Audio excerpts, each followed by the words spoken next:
pusat dan daerah, antara menteri dengan orang lain, antara para politisi. Makanya Jokowi khusus untuk COVID ini terus terang saya lambat. Saya mendukung Jokowi dulu. Iya, Pak. Untuk infrastruktur dia cepat. Untuk COVID ini dia sempat menutupi masalahnya. Ini persoalannya. Mudah-mudahan Pak Presiden mendengarkan ini. Dan saya selalu posting itu ke grup Jokowi Ma'ruf, ke grup Anies, ke grup siapapun. Karena kita kepentingannya untuk saat ini ya melindungi diri sendiri dan melindungi orang lain. Paling tidak kita, jika ada orang yang terkena satu orang, jangan sengaja bertemu orang itu biar menular karena dia takut mati sendiri, kecewa. Kan ada seperti itu. Dulu HIV-nya juga seperti itu. Saya dulu juga ketua penanggulangan HIV. Iya. Jadi kisah Oda itu kan demikian. Dia ditularkan ke orang lain pertama dengan sengaja. Dalam virus corona lebih mudah lagi. Nah, dan yang dicurigai internasional ke orang-orang Cina yang keluar negeri kan itu awalnya. Sehingga boomingnya di tempat-tempat orang Asia, di Eropa dan Amerika itu coronanya yang paling tinggi. Iya, Bang. Ya, jadi itu pertama untuk nasional. Yang kedua, jika benar yang diumumkan pemerintah daerah, Pak PLT, bahwa sekarang alhamdulillah Aceh sementara 0, maka kebijakannya lebih mudah. Iya, Bang. Yaitu jika 0, supaya orang-orang dari kota tidak menjadi transmitter baru yang pendatang ke Aceh, itu aja dijaga dulu. Dan minta izin ke pemerintah pusat untuk melakukan itu, walaupun bukan tutup bandara. Iya, Bang. Minta izin aja nggak apa-apa, karena jangan nanti dicurigai oleh presiden, oleh Menku ini, Menku itu, segala macam. Menku itu kan duduk sementara di sana, yang terima risiko ke masyarakat. Dan kalau pejabat kena kan obatnya lebih mudah. Kalau perlu ikrar setia dulu, Bang. Nah, jadi Pak PLT kita kasih energi supaya berani menyampaikan kepada pemerintah pusat. Nah sekarang karena kebetulan di Aceh sudah 0, jika benar, nah kita akan buktikan, maka jaga aja perbatasan. Darat dan laut dan udara. Artinya seluruh peralatan medik harus dikerahkan ke perbatasan. Berketat di sana, Bang. Ya, dan orang Aceh sendiri tidak boleh tersinggung walaupun dia anggota DPR, walaupun saya mantan wagub, walaupun mantan gub yang lain. Kalau dikatakan ODP, itu bukan aib. Iya, Bang. Virus corona itu bukan aib. Jangan menjadi itu makhluk Tuhan yang memungkinkan dikembangkan memang. Bisa jadi dikembangkan, disebarkan untuk kemudian untuk merubah tatanan dunia baru, bisa saja. Tetapi terlepas dari itu, sekarang kepentingan kita menyelamatkan masyarakat. Ya. Dan kalau dilakukan itu benar-benar efektif, maka anggarannya pun tidak perlu terlalu besar, tidak perlu poya-poya. Iya, Bang. Tidak perlu menciptakan ketergantungan baru di dalam perilaku sosial Aceh yang belum selesai. Karena social behavior Aceh juga problem dalam pembangunan jangka panjang, tidak mudah. Iya, Bang. Ya, nah itu saya pikir Pak PLT harus melakukan itu. Jangan tunggu ada positif kembali minggu depan. Malam ini jika beliau mendengar ini, lakukan itu, ambil kebijakan, ajak Musbida, pembatasan serius tapi terbatas di tempat gerbang keluar masuk. Baik orang luar maupun orang dalam kita Aceh. Dan tidak boleh ada yang tersinggung, sementara tidak boleh, siapapun dia. Bahkan jika PLT misalnya terinfeksi Zika atau keluarganya harus diumumkan ke publik. Seperti dilakukan di Eropa. Sehingga orang lihat bahwa ini siapapun bisa kena. Dan ini memang saya katakan tadi, orang-orang kota, orang-orang kaya menjadi transmitter awal virus corona ini. Iya, Bang. Ini penting diketahui oleh pemerintah pusat. Terima kasih. Baik, terima kasih. Infeksi COVID di Indonesia itu potensi kematiannya lebih besar dibandingkan rata-rata di dunia.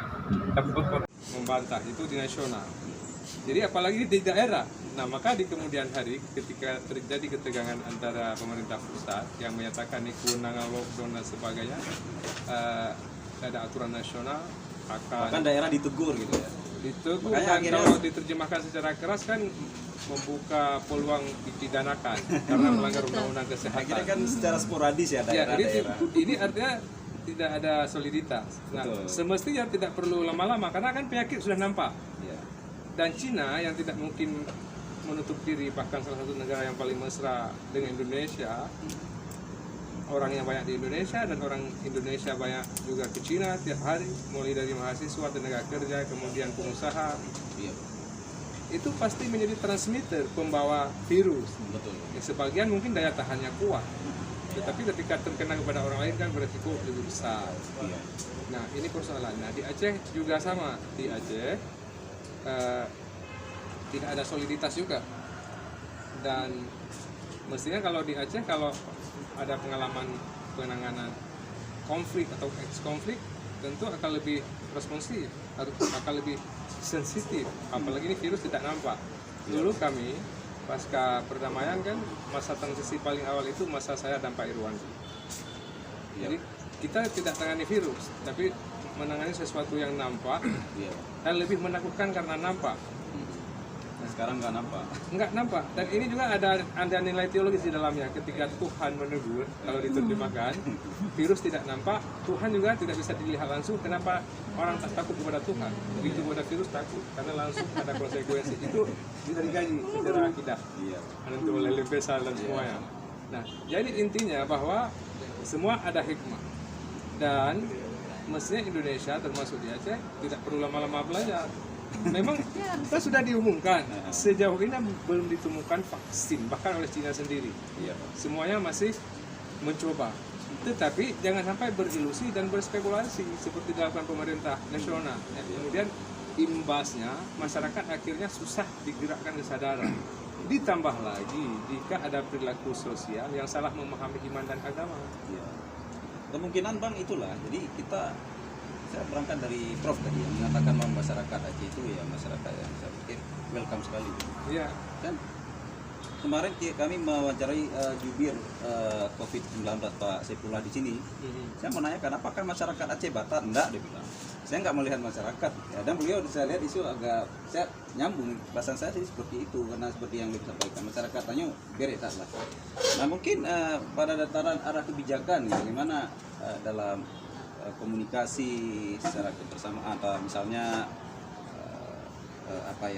tingkat 1, tingkat 2 sampai ke tingkat desa supaya terintegrasi Bang atau eksekutif juga merasa coba dipanggil lah gitu. Ini persoalan sekarang yang dialami PLT saya kira yang pertama memang karena tidak ada wagub kerja sendiri dengan beban anggaran yang begitu besar. Beban pikiran juga berat Bang. Ya dengan orang semua tahu dukungan sosial politik kan tidak maksimum dan ini mempengaruhi kebijakan.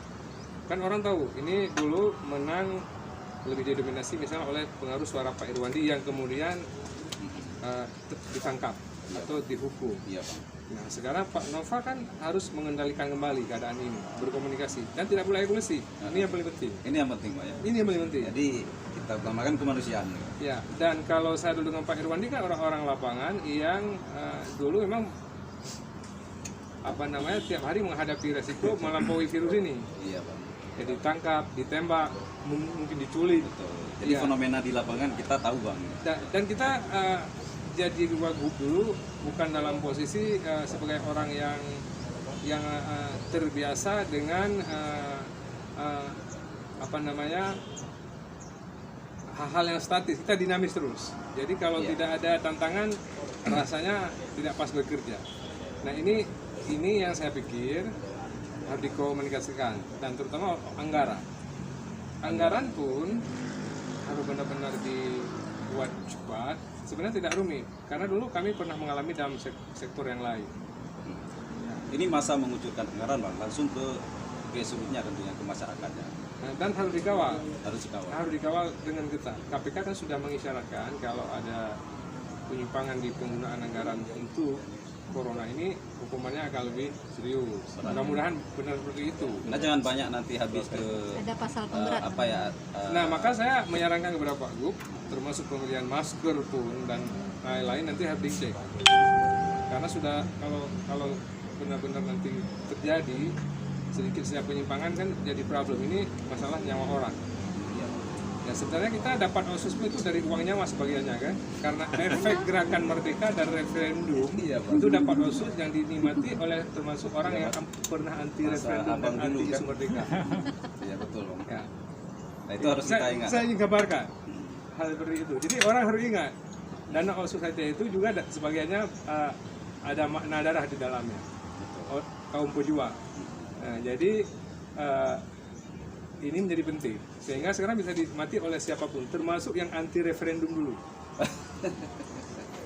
Itu penting. Dan memang hari ini kita melihat bahwa penanganannya LIM di tingkat bawah, jadi di tingkat desa dan kita juga kepala desa menjadi kepala gugus LIM atau Haput menjadi wakilnya begitu. Jadi di desa konsentrasinya nanti kemarin Pak Azhari pernah menyampaikan yang berkaitan dengan ini, anggaran misalnya yang berkaitan dengan dana desa itu bisa dimanfaatkan untuk pencegahan dan penanganan, penjaga edukasi, sosialisasi. Ini yang penting tadi, ya, seperti yang kita sampaikan, karena berkaitan dengan Ramadan nanti intinya bagaimana kita mengedukasi masyarakat, masalah-masalah misalnya itu menyediakan teknologi dan sebagainya itu bisa dilakukan. Dalam penanganan hari ini kita masih nol, mudah-mudahan tidak ya Bang. Ya. Mungkin saya coba ke Prof dikit lagi Prof. Mungkin Prof bisa menyampaikan apa yang kira-kira diharapkan sama ya. Badan organisasi kesehatan dunia. Ya. Jadi menuju ke sana. Kita kan masih di dunia ini kan, belum keluar dari dunia. Jadi saya pikir secara penanganannya ya harus direct ke sana gitu. Iya. Dalam konteks Dan sebagai warga dunia. Ya. Kalau melihat Aceh, saya berpikir sederhana aja ya. Apapun Aceh itu kembali akan diuji dengan COVID-19 ini.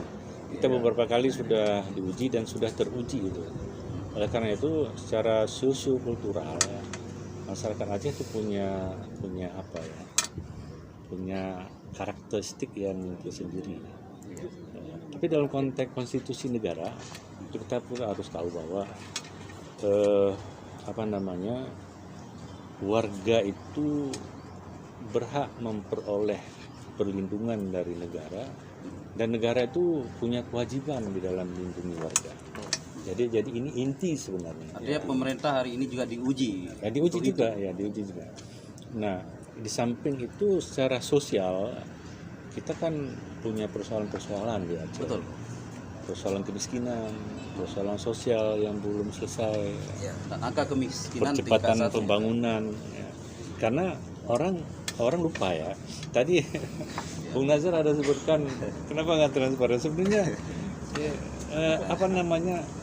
Kalau istilah Pak MPU, Ustaz MPU mungkin mawara'at tabi'ah itu.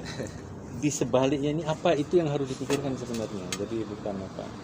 Seperti misalnya, makanya penanganan COVID-19 saya pikir harus melihat lokal wisdom juga. Jadi tidak bisa disamaratakan. Dari Sabang sampai Merauke tentu punya karakteristik sendiri. Nah, misalnya secara space and time, itu waktunya ini kan jelang Ramadan ini. Jadi Ramadan juga harus menggunakan lokal wisdom.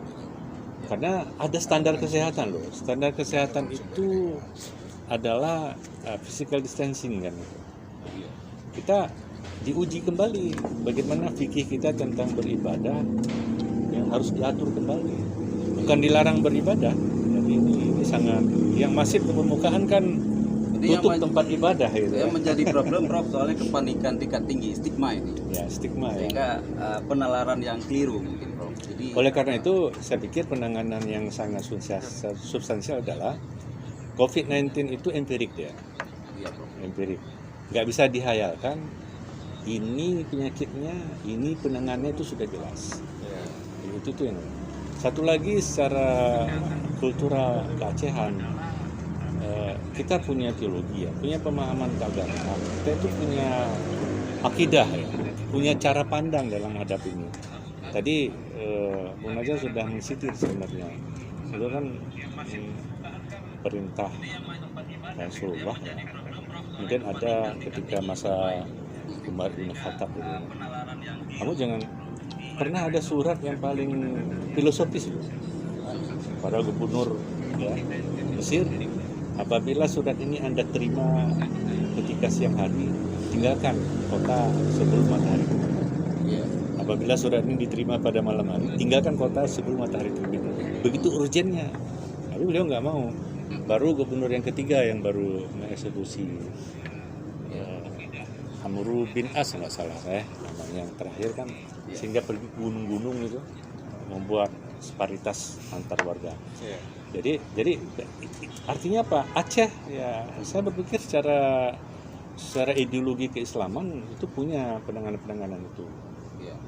Artinya para akademisi juga sebenarnya ini peluang, baik akademisi sosial, akademisi ekonomi, akademisi agama, ini kan menjadi objek riset sebenarnya. Bagaimana kalau masa perang, penanganan ekonomi, itu kan butuh teori-teori baru. Saya melihatnya itu yang perlu dikembangkan sebenarnya. Kemudian bagaimana menangani ekonomi, menangani persoalan sosial, menangani persoalan ibadah ketika wabah itu menyertai dalam kehidupan kita.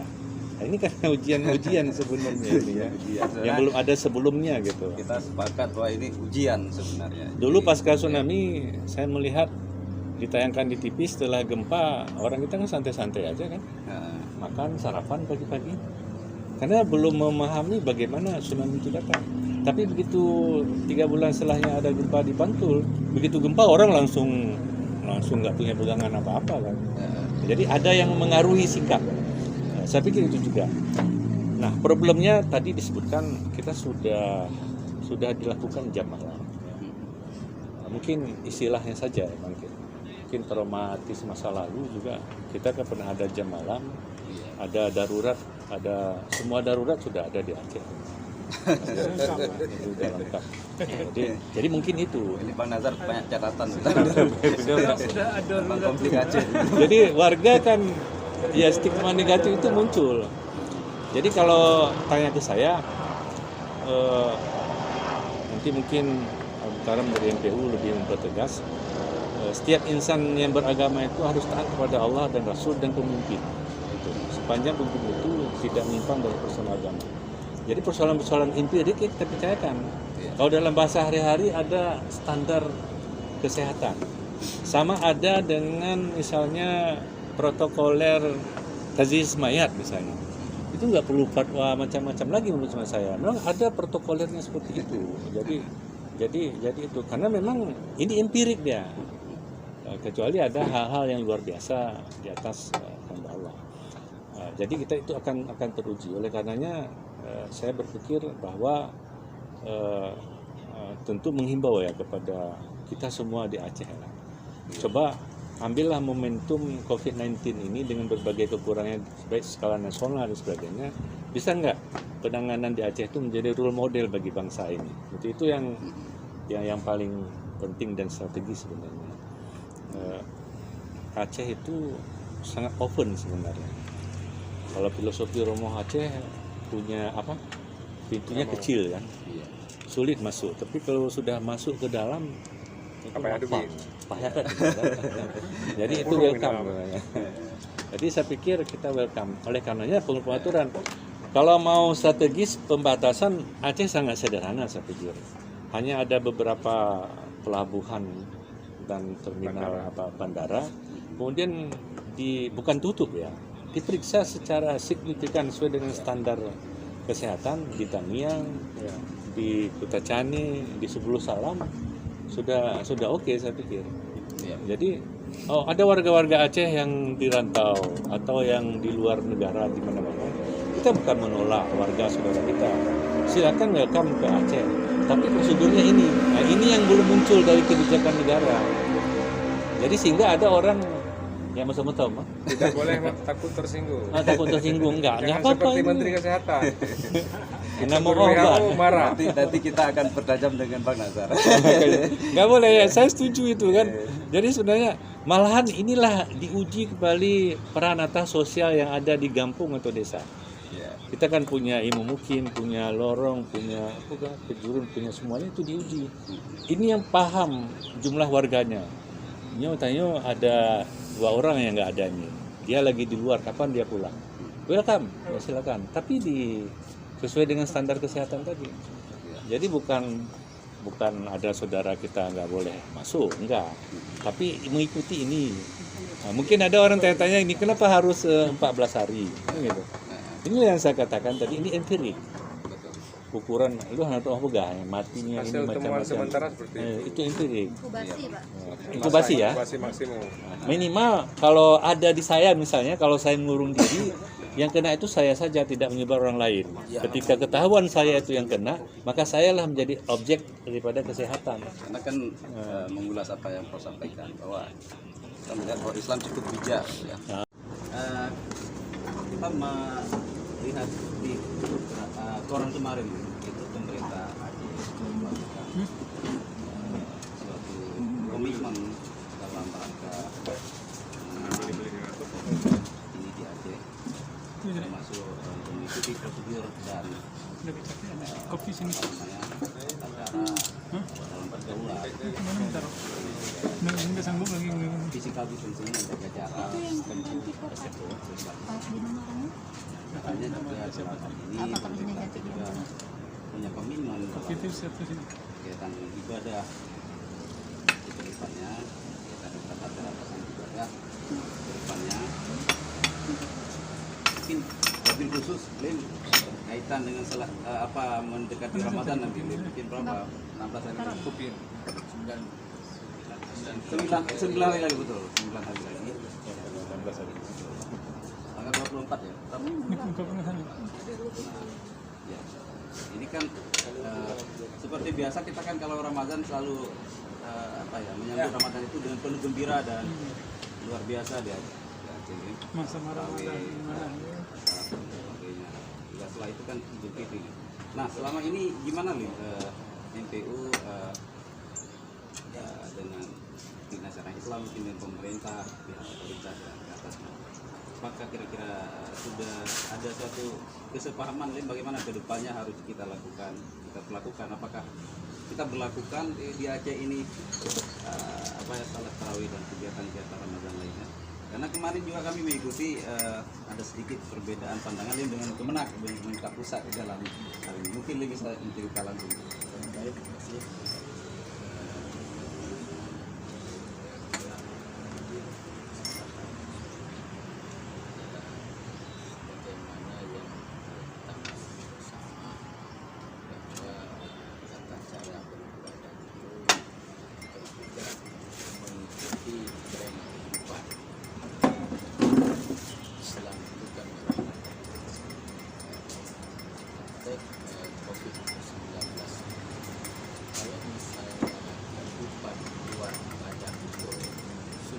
Sulit, tidak boleh kita melakukan aktivitas apapun di luar ya pelaksanaan kegiatan yang secara tersendiri.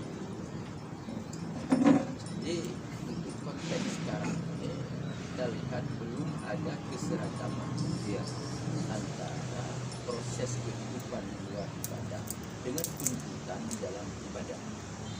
Ini yang kita anggap bahwa kebijakan beberapa permen yang dikeluarkan oleh kementerian itu nampak sekali ada kecenderungan anti agama. Seperti ini yang tidak kita terima untuk konteks keacehan kita. Kita terima untuk keacehan kita seperti saya membaca permen dari Menteri Kesehatan.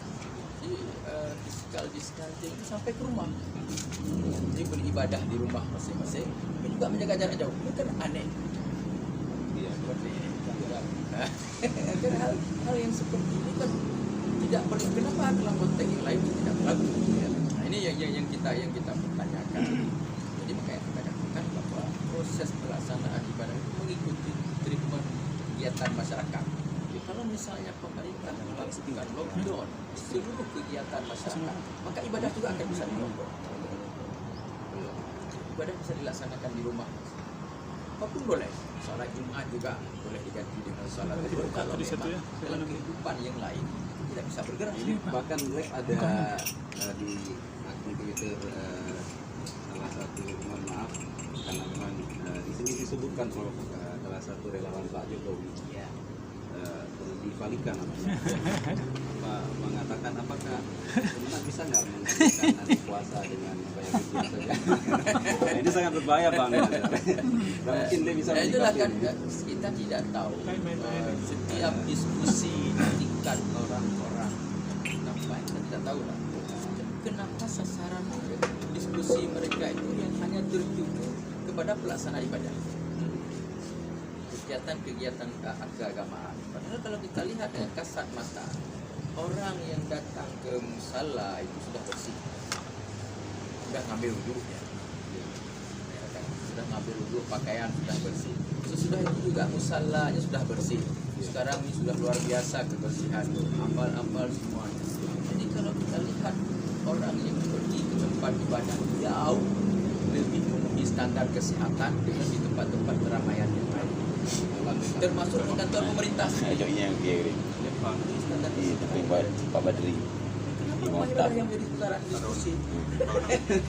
Ya seakan-akan rumah ibadah tempat penyebaran. Cik Kita Bro. tahu bahwa konteks di luar rumah ibadah itu yang lebih banyak berpotensi. Di tempat ibadah paling lama orang kalau salat Jumat itu nggak sampai 1 jam sekarang. Sudah didesain waktu tidak sampai 1 jam. Di warung kopi 2 jam. Iya, lebih banyak dari kopi.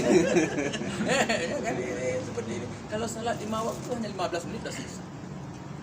Ya pikiran masyarakat awam kan kenapa nggak lebih diproteksi? Bila perlu lebih diproteksi dan lebih dipersiapkan sarananya di masjid lainnya Ya, atau di belakang. makanya kita katakan kalau misalnya kita ingin memperlakukan segala sesuatu yang terkait dengan penanganan COVID dan pencegahan ini dalam konteks agama, jangan ada nampak semacam diskriminasi antara unsur kesehatan dan unsur keagamaan. Nah, ini yang tidak agak sedikit kita tidak mau kalau itu dilakukan di Aceh. Kira-kira ada celah nggak di pemerintah kita nanti akan sepakat dengan cara pandang itu melakukan Ramadan di Ini salat tarawih ya. sepakat tidak sepakat, nilai-nilai kearifan lokal di Aceh itu tetap harus kita tegakkan. Harus kita tegakkan. Kesepakatan itu nanti di belakang. ya, kalau bisa disepakati, jadi sepakatin. Kalau tidak bisa disepakati, ya harus kita jalan masing-masing. harus itu. Tapi masyarakat mengharap ya ini Ya, karena kenapa kita katakan tadi? Karena ada nilai-nilai lain, misalnya yang tidak seperti misalnya kemarin itu ada beberapa tempat yang berharap masyarakat itu tidak melaksanakan salat jamaah di musala. Kenapa tadi di tempat yang lain bisa diarahkan jarak 1 meter? Nah, kenapa ini tidak diarahkan juga? Nah, kan seperti ini ya kan. Kenapa kalau misalnya rapat ataupun ada semacam briefing di mana di aparat-aparat kita baik di Polri, TNI ataupun pemerintah berdirinya duduknya 1 meter. Kenapa di acara zikir nggak boleh 1 meter? Nah, kenapa di acara pengajian nggak boleh duduk 1 meter? Langsung ditutup. Ini kan nampak sekali bahwa sasaran kepada nilai-nilai spiritual kita ini yang menjadi sorotan. Ya kan? Inilah yang harus kita luruskan. Harus kita luruskan. Maka untuk menyambut bulan puasa ini pemerintah Aceh sudah mengirimkan surat dan besok tim dari pemerintah Aceh akan menuju ke MPU agar menyampaikan, kita tidak tahu apa yang akan disampaikan agar dalam hal itu pasti terkait pelaksanaan ibadah bulan puasa. Tapi kita sudah komitmen kemarin juga dalam video konten kemarin juga kita sampaikan. Jadi kegiatan ibadah itu penting bukan kegiatan di luar ibadah. Kalau pemerintah menghentikan seluruh kegiatan di luar ibadah, maka ibadah juga bisa kita hentikan di masjid dan musala. Salat di rumah.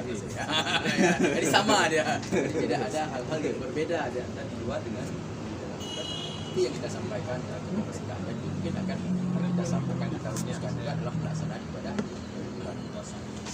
Baik Lin, terima kasih Lin. Nanti kita juga akan bertanya karena ada Kak Yuni juga di sini. Kita ingin besar skala kopinya skala kopi pang kondisi sosial masyarakat. Kopi. Jus. Khususnya di Aceh. je bang yo je no bulan tu hana ngalunjak nempat dengan guna lunjak ngenggo nempat bang bak skala kopi lewat jembatan macam mana ya siap Ya, mana bersama kesadaran ya. Karena hari ini kita saya melihat tanpa ada kesadaran ini Belum. bisa kita Belum. Di jam gigi.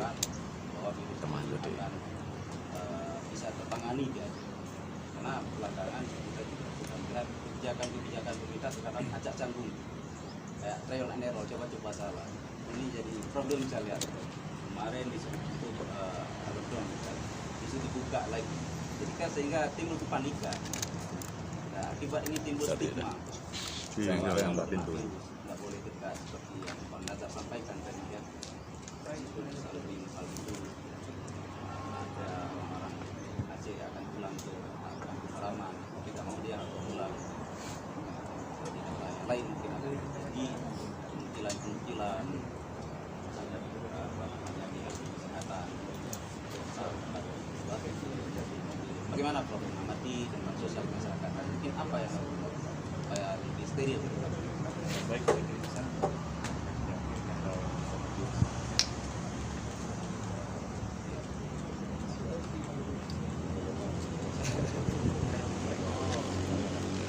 Ada barang dari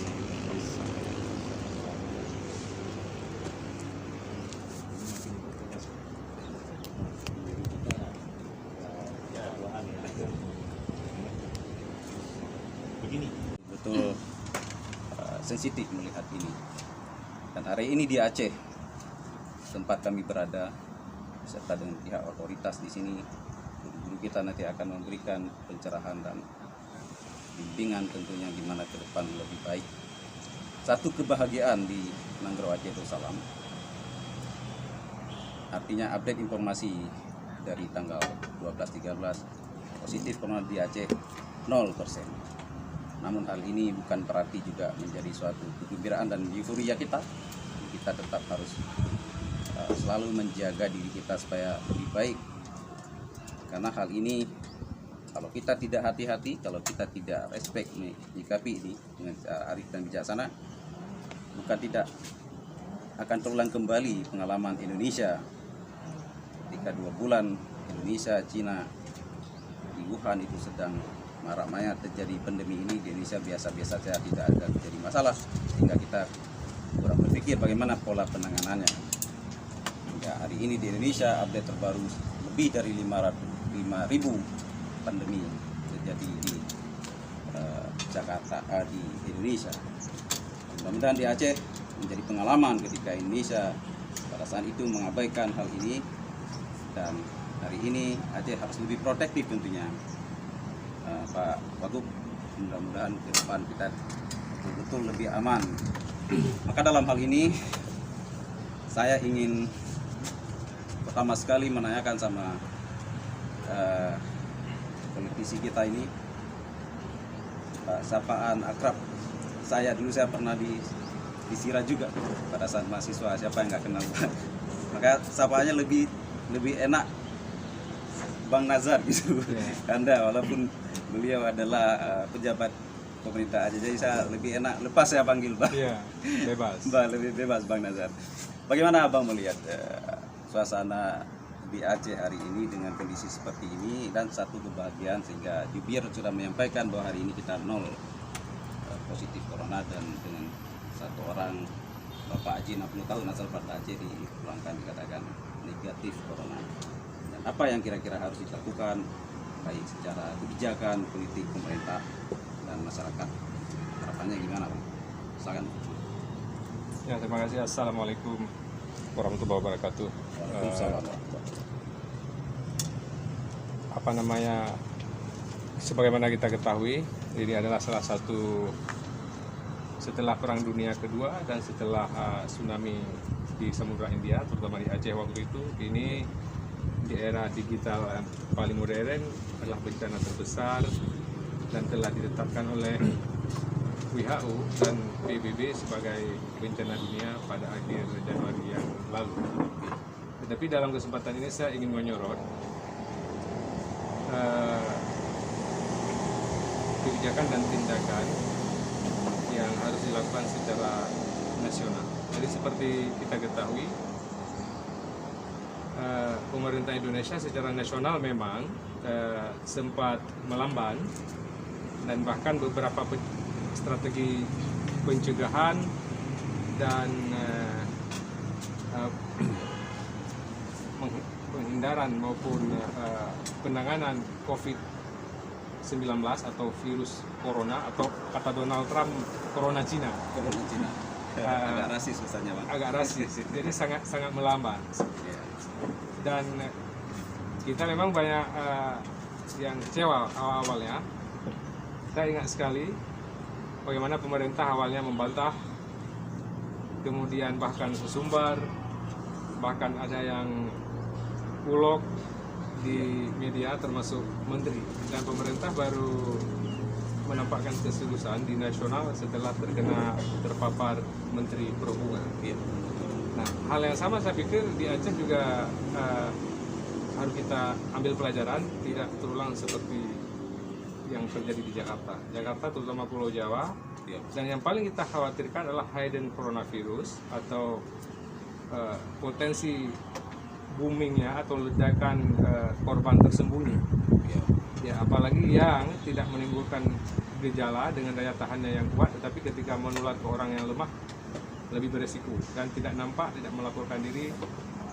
Maka pengamat kesehatan internasional memberikan warning kepada pemerintah Indonesia supaya pemerintah Indonesia harus open dalam hal data.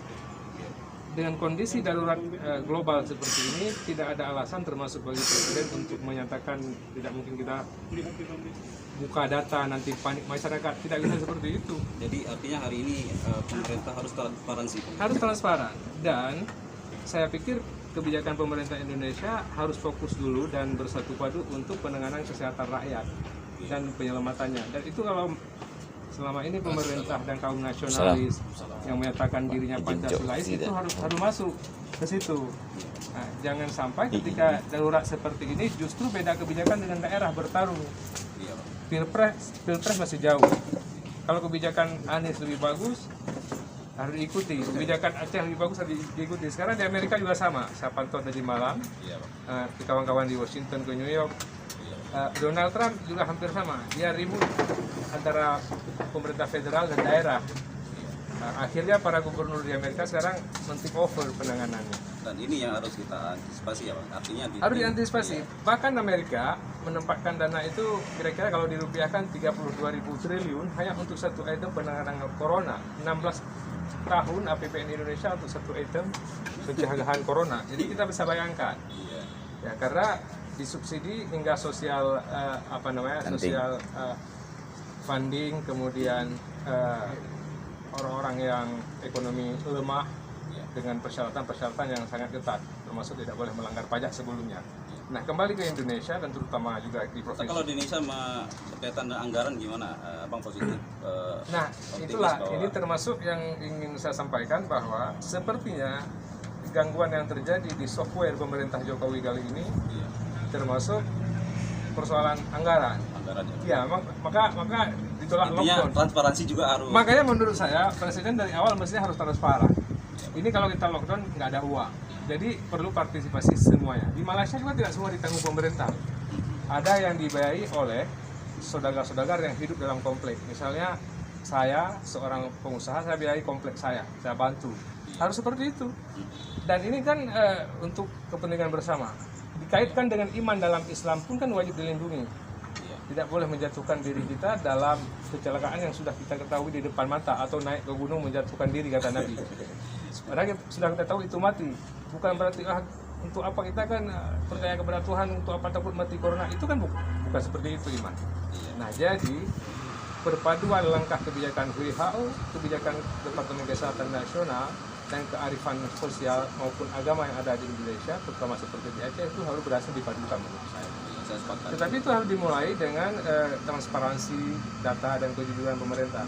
Saya berkali-kali hampir tiap malam menulis dan memposting ke berbagai grup nasional tentang pemerintah awalnya memilih berbohong. Dan virus corona ini kan bukan aib, termasuk yang terkena, yang terpapar, enggak aib. Nah, jika pemerintah Jokowi dekat dengan Cina, itu pun bukan aib Cina, nggak masalah. Jadi jangan merasa ini kalau kita bongkar data ini nggak enak dengan Cina, nanti jadi aib Cina, aib Indonesia, bukan demikian. Artinya hari ini musuh bersama adalah virusnya, Pak. Virus, jadi bukan manusianya. Ketika TKA Cina ilegal atau yang legal bisa dihentikan sementara, bahkan disuruh pulang ke negaranya, itu juga bukan diskriminasi untuk sementara. Iya, Pak. Kalau dalam agama Islam bahkan ketika ada wabah yang dikenal, sudah dipastikan menjalar cepat, orang kampung tersebut nggak boleh keluar dan orang yang belum kena nggak boleh masuk ke situ. Jadi konsepnya sangat clear, black or white, tidak ada di abu-abu. Cukup bijak, Bang. Cukup bijak. Nah jadi Sehingga hal yang bersifat yang berkaitan dengan konflik sosial itu tidak akan terjadi. tidak akan terjadi. Nah makanya saya bilang tadi protokol kesehatan yang dibuat oleh WHO, oleh Kementerian Kesehatan kita sendiri, dan kemudian dipadukan dengan nilai-nilai agama, terutama mayoritas di sini Muslim dan di daerah Kristen tentu juga dipadukan dengan alam mereka, tidak masalah itu. Misalnya di Manado, di Maluku, tidak masalah. Jadi kan akan jalan baik-baik. Tidak mesti semuanya harus ditanggung pemerintah karena menyelamatkan nyawa Pasti itu wajib. pemerintah melakukan regulasi aja, Bang. Regulasi dan tentunya menanggung hal-hal yang tidak mungkin ditanggung masyarakat, terutama untuk masyarakat biasa. Nah ini transmitter virus corona ini kan orang kota pertamanya. Di kota Wuhan, jatuh ke internasional, jatuh ke kota DKI, ke Jawa, ke Sumatera, kemana-mana, kemudian ke kampung. Jadi dalam hal ini saya ingin sampaikan, mudah-mudahan ini kawan-kawan di nasional mendengar, corona ini virus yang ditransmisikan awalnya oleh orang-orang kota dan oleh orang-orang yang punya uang, minimum oleh turis, walaupun bukan konglomerat. Lalu terkena orang-orang di kampung berpotensi terkena, kemudian orang-orang miskin juga terkena. Maka saya salut kepada beberapa raja dan presiden di Eropa ketika dirinya terpapar corona dia umumkan, mohon maaf rakyatku jangan dulu datang ke istana, saya lagi terinfeksi corona. Kan bukan aib. Luar biasa, Bang. Luar biasa.